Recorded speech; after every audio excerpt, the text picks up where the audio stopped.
Well, as a coach, you're always worried about senior night because you always want to send the seniors out the right way. And I know really credit to Texas for starting out and putting us on our heels, but I thought our guys did a great job fighting back. The crowd was awesome. Didn't let us get down.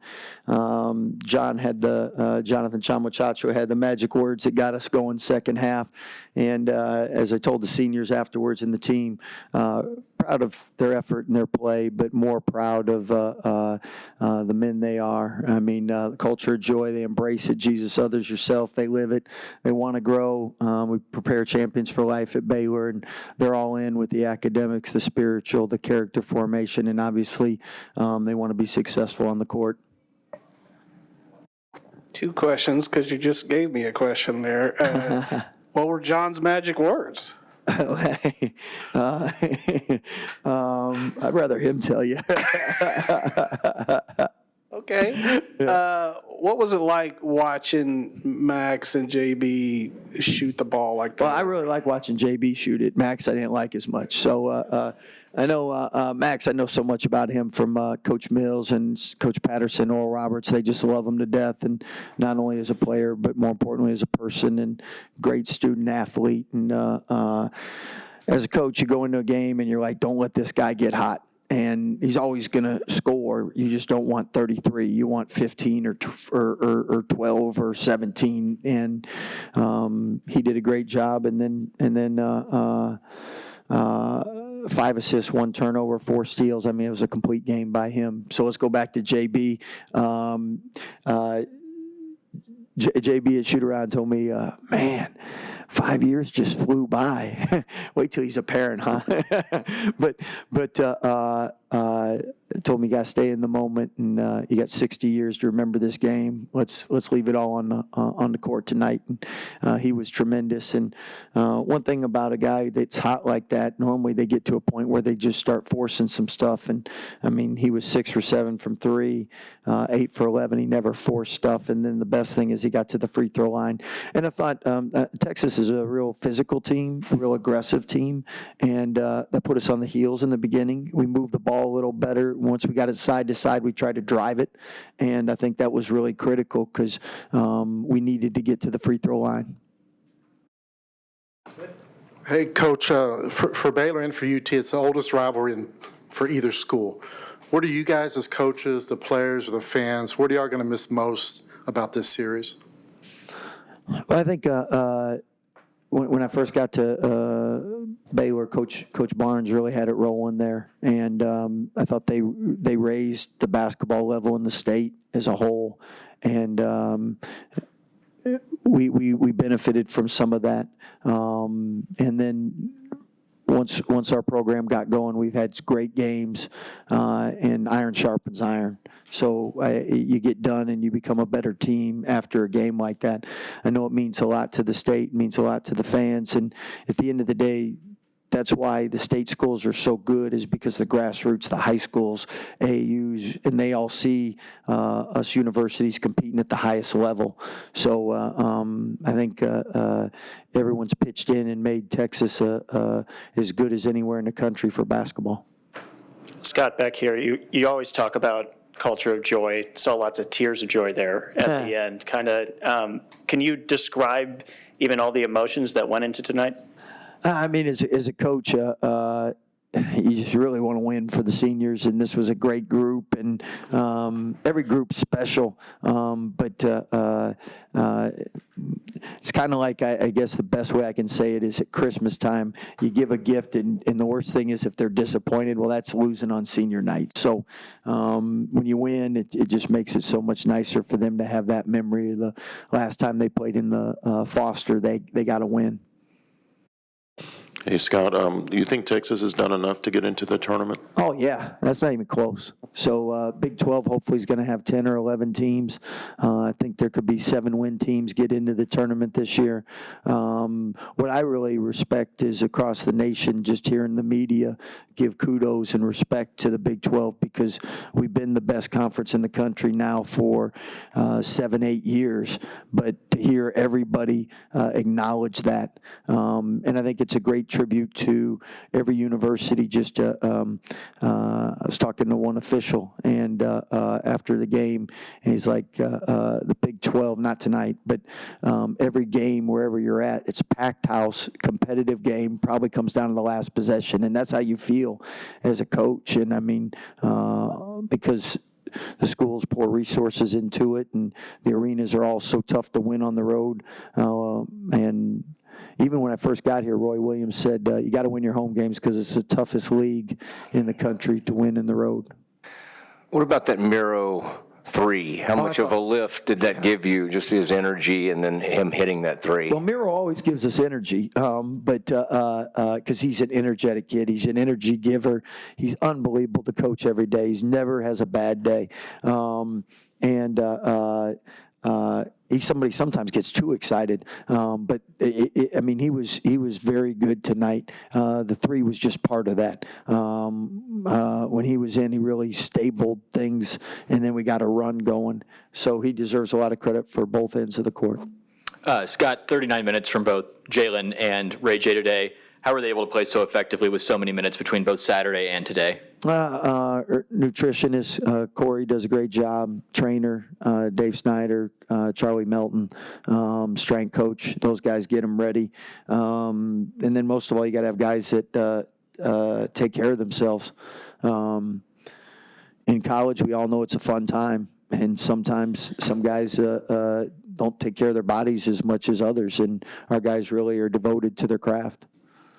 Coach, a win against TCU, then over Kansas and now Texas. Do you feel like your team's hitting the stride at the right time? Yeah, I'm gonna get a good night's sleep tonight. But no, I thought second half against Houston, we really played well. We really competed, and from that half on, we've been pretty good. For us to be the best we can be, got to get Langston back in the mix and get him going. And then, I mean, we all know this year is wide open. So I'm hoping Dylan DeSue's okay, and so much respect for him. My brother recruited him to Vanderbilt, and he was a great player there, and he's done a great job at Texas, so prayers for him.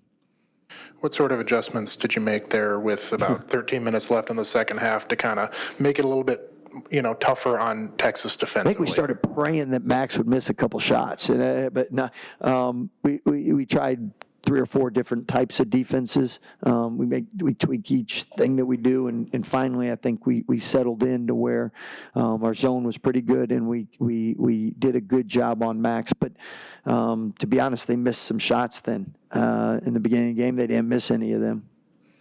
How grateful are you to have the support from the students, despite it being spring break over the last 2 games? I mean, you see your schedule and you're like, crud, we finished the year with these games, and it means so much to our fans, and just thankful for the students that stayed here. And both times they were out before the game early, and just very appreciative for them, because that's one thing that makes college basketball special. Hey, you guys have a great night. You know what, Scott? Y'all won. Go ahead. It's an and one. Very fair. Scott, kind of piggybacking on that, with Texas leaving for the SEC, you've obviously won a ton of big games nationally. Where does this kind of rank regular season-wise with the comeback and everything else you all achieved tonight? Every Big 12 win is feels like you've accomplished something, and each year you're like, it can't get more competitive top to bottom, and it hasn't disappointed. So, because it seems to do that. And I mean, Texas coming in, we knew they were playing as good as anybody in the conference.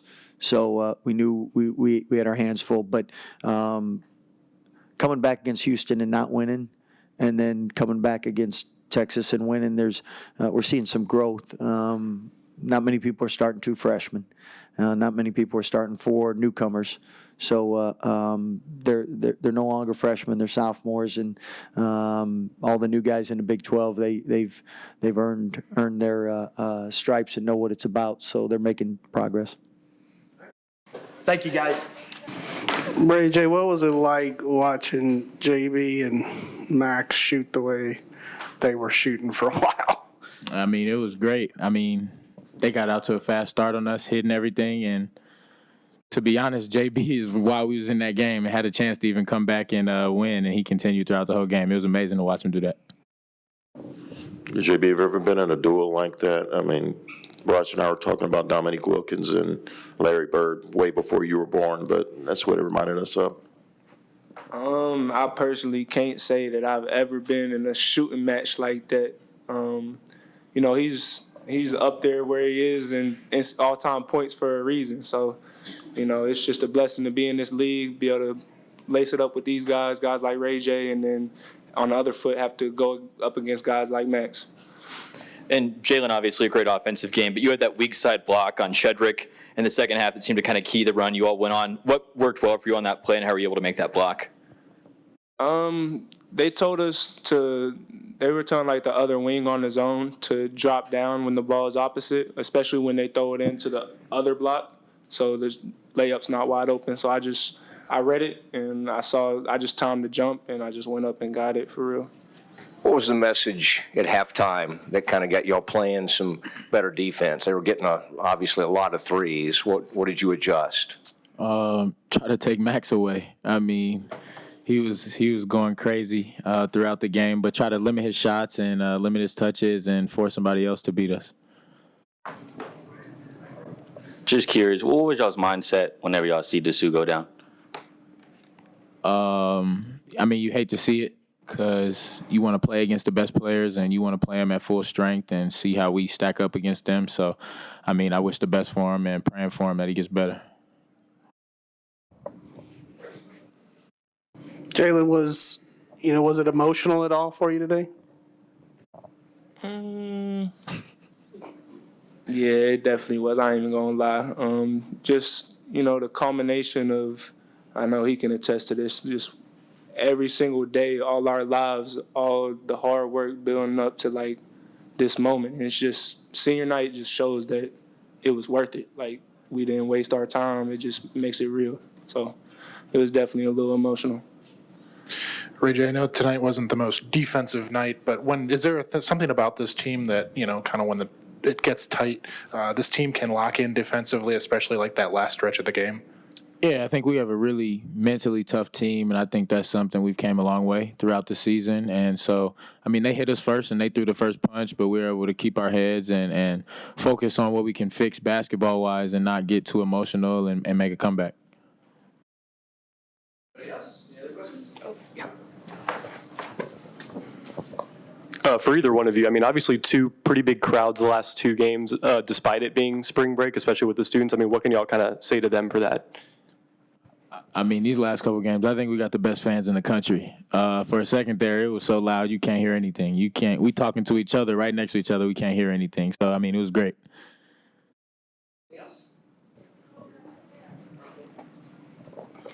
Ray J, I remember Scott called a timeout about 2 minutes into the second half. I think Max had hit 3 straight shots. Y'all were making yours. But what was the message in that timeout, or do you remember that? We got to stop trading baskets. I mean, we were trading baskets, and we were down, I think, 11 at that point. And, I mean, we couldn't win that way, trading baskets, and they had a comfortable lead, so we had to find a way to get stops. So I'm not, again, making any excuses in terms of that, but it is what it is in that regards. But we tried to sit down and guard. We tried to stay in front of those guys a little bit, and then on the other end, we were trying to get high percentage shots as well. Coach, back here, you've talked about Dylan having to fight through things this whole season. What do you say to him in that moment when he's down again, and just kind of the emotional part of that for Dylan, who's had to fight through so much? Well, Dylan's been there before. I mean, that was, to be honest with you, we didn't even think he was going to play today. So give him a lot of credit for pushing through the day and trying to play at a really bad situation in terms of his health today. But he tried to push through and play a little bit. We have a next man mentality, no excuses in terms of him not playing. Next guy's ready to play. There's an opportunity for him there, So proud of what he was able to do tonight and how he tried to push through it. He's going to be fine. He understands what he's playing for this time of year, and you don't get these games back. So he tried to push through it today, but it was a tough one for him today.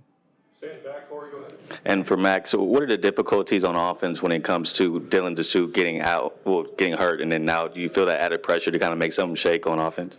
I mean, just staying with it. I mean, like Coach just said, next man mentality. We practice with everybody. And so, you know, we have chemistry with everybody. And so, you know, I thought we missed some good looks on offense in the second half. I mean, the importance on the defensive end, you know, we didn't get enough stops. Thomas, go ahead, then, Eric. Max, what goes through your mind, like when Dylan, you know, he went 100% tonight, but even when he went down with the injury, what's going through your mind when you see one of the team leaders go down? Yeah, I mean, next man mentality. I mean, you know, everybody has to be better. It means everybody has to play better. And then the people taking in, you know, the minutes that he's playing, you know, they have to step up too. And so I thought we did a good job in the first half, you know, on both ends. And then, you know, beginning of the second half and end of the second half, you know, we didn't get enough stops down the stretch, and it allowed them to get a lead back. RT, I'm just curious how you felt some of the supporting cast guys did, like IT, Brock, Kendall Weaver tonight, how you felt they played. Well, again, I'm not saying anything I didn't say to those guys in the locker room. You know, when we're not scoring and we go through a stretch where we're not scoring, we got to have the guys that we count on defend at a high level. And, as a team, we have to have that same mentality, you know. I thought Max carried a big part of the scoring load, but even with all that, it's about defense with us. We've won our last 2 games with our defense and had a defensive mindset. You know, we started letting these guys get into the teeth of our defense, and it caused us a lot of problems. And, you know, they got second chance opportunities because of it as well. Two last ones, sir. Go ahead, Josh. Rodney, at 8-9 in conference, you guys have, you're in the best conference in America. Have you done enough? Does your resume speak enough to get into the tournament? We played one of the hardest schedules in the country. Look at our schedule. Look at our body of work. We probably played more quad ones as much as anybody in the country. I mean, look at our schedule. Who you want us to play? You know, I mean, we played 6 ranked teams, first time in school history. We've done that, you know, and we stood toe to toe. You know, had we had a stumble here or there, you know, just like everybody in this league have, yeah, we've had that. But we're one of the best teams in the country. We can play with anybody. We come into a hostile environment. I don't know what these guys are ranked today, but they needed every call that they could get today in terms of getting it done here at home.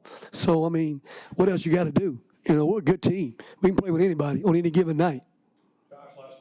Rodney, just back to Dylan for a second. When it's a team leader like that who goes down in that moment, for the rest of the guys, is there like a mental hurdle that has to get cleared in that moment, just given who it was who went out? No, I think, again, you know, obviously, anytime you have that kind of adversity, you got to pick yourself back up off the mat and continue to keep working the game. And the next guy's got to come in and pick up the baton and try to carry it, carry his weight with it as well. You know, you just keep working the game. We've been in situations all year where that's occurred, and we've had to continue to keep playing and keep working the game, you know, and stuff. So it wasn't the first time we've been in that situation. And I'm proud of these guys' effort, though. We had a good effort tonight. Sometimes it doesn't go your way in terms of how the ball bounces, but we got a good team, man. We're good, you know, and we can play with anybody on any given night. So, 42 free throws, a lot of free throws. Said fact check, that's 11 ranked teams, Texas. Our team's like on the 6th straight.